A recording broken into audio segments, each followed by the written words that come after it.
Hi guys, Ricky Martin here from CBBC's Art Ninja, and I'm super pleased to be, not to be, supporting Shakespeare Week 2021. This year's awesome theme is well-being. So what gives me well-being is making stuff. So I've decided to make an animation of Macbeth and the witches out of Lego.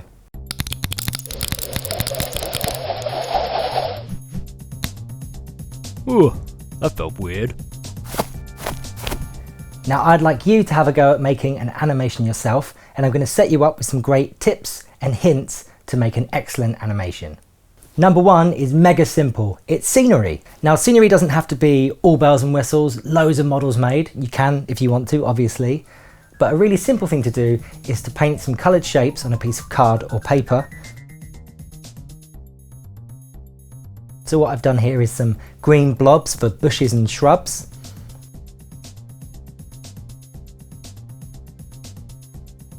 Some sort of grey-blue ones for some brickwork because, well, the witches are there and I want a little bit of rubble around to make their area look kind of spooky and old. And because they are witches, we're going to need a cauldron.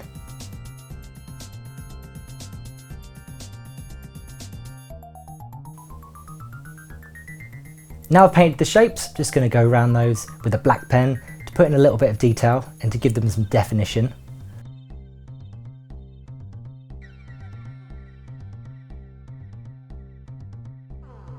Now the next thing I need to do is cut them out. Now I'm leaving a little space at the bottom, which I can fold over to create a stand.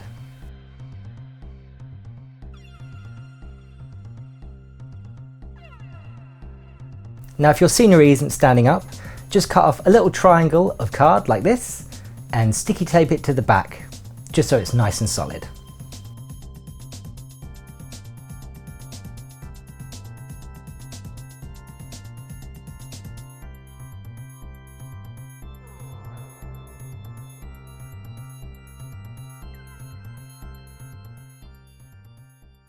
I've just put down a piece of white card on my desk like this because I want my animation to be really clear so you can see what I'm up to.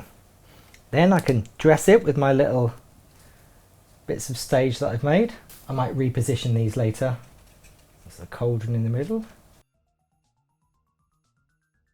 See, what these scenery bits do is they give a little bit of depth to your scene and help the audience buy into the story you're trying to tell. If you wanted to, you could paint the backdrop to make a nice scene as well. The next really simple tip that you could use to make your animation awesome is lighting.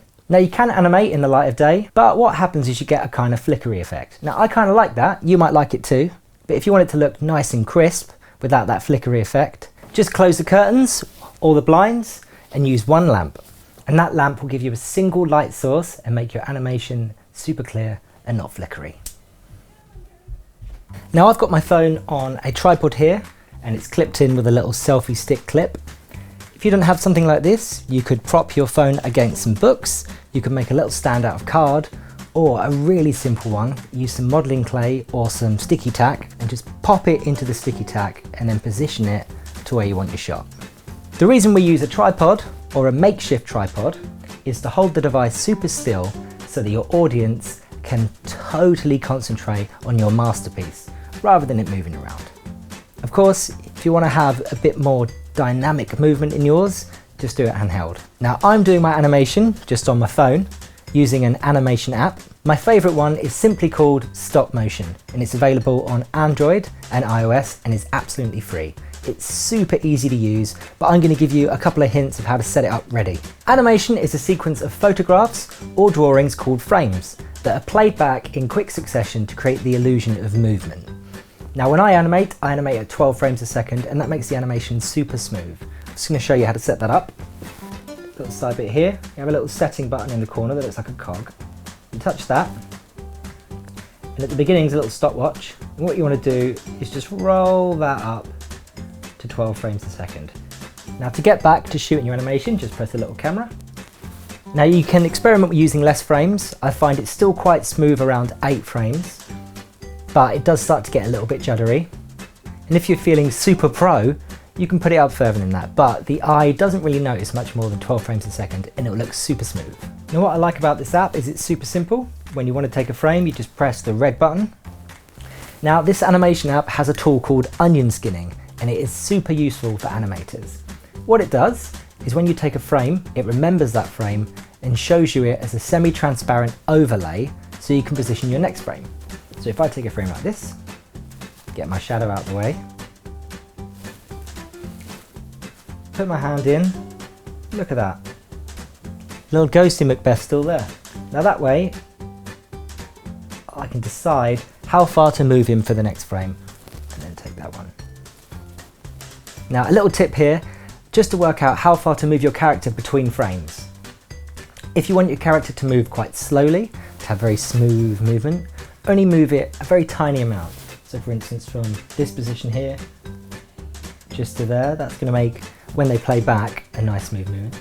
But also you can use this to create speed in your character. If you want your character to move quickly, simply move it further in between frames. But beware, if you move it too far, it doesn't really look like it's animating, it just kind of jumps across the screen. Now I want Macbeth to build himself out of Lego bricks like magic. So what I've done in my animation is to add a new brick every time I take a new frame. This way he slowly builds up rather than just appearing in big blocks.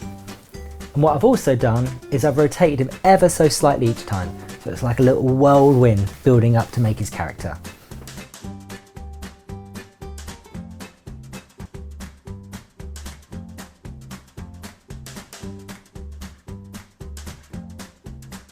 If you're making a long animation, it's good to have a little guide to help you remember what you're shooting. I've just got some notes up here, what I'm doing in each scene. It's pretty easy for me. I'm doing a piece of Macbeth, so the script is pretty much set in stone. Now here's a sneaky tip. So in my animation, I'm making my character walk. Now that can be quite tricky, especially with Lego bricks. So I have a little trick. What I like to do, very naughtily, is to frame out the legs, because they've got to go like this. Lego bricks aren't going to do that. So if I frame out the legs, I can give you the impression he's walking. And the way I do that is I make him turn left to right each time, very gradually, like 4 or 5 frames each side, like over to that way, over to that way. And I'm making his arms kind of pump the air as he does it, like this. And an extra little trick is when he's mid-stride, I'm adding 1 Lego brick underneath the model to make it look like he's standing up higher as he takes this step. And I think the effect works out brilliantly. Okay, I've shot all of my frames. I've added some silly voices, and I hope that you add some silly voices too. It just makes it more enjoyable. Well, it's time to take a look at my animation. A drum Macbeth doth come. Speak, if you can. What of you? All hail Macbeth, hail to thee, Thane of Glamis. All hail Macbeth, hail to thee, Thane of Cawdor. All hail Macbeth, thou shalt be king hereafter. Oh, great. Okay, animation can take a little time, but it's very, very rewarding and so much fun when you see your creation come to life. Now, hopefully I've inspired you to have a go. And if you would like to have a go, there's instructions for making all of the Shakespeare characters out of Lego over on the Shakespeare Week website. You know what, I had so much fun making my Lego animation, and I hope you do too. But of course, you don't have to make an animation out of Lego, you don't have to make an animation. You can do whatever you want to do and what gives you well-being. Enjoy Shakespeare Week, guys! Bye-bye!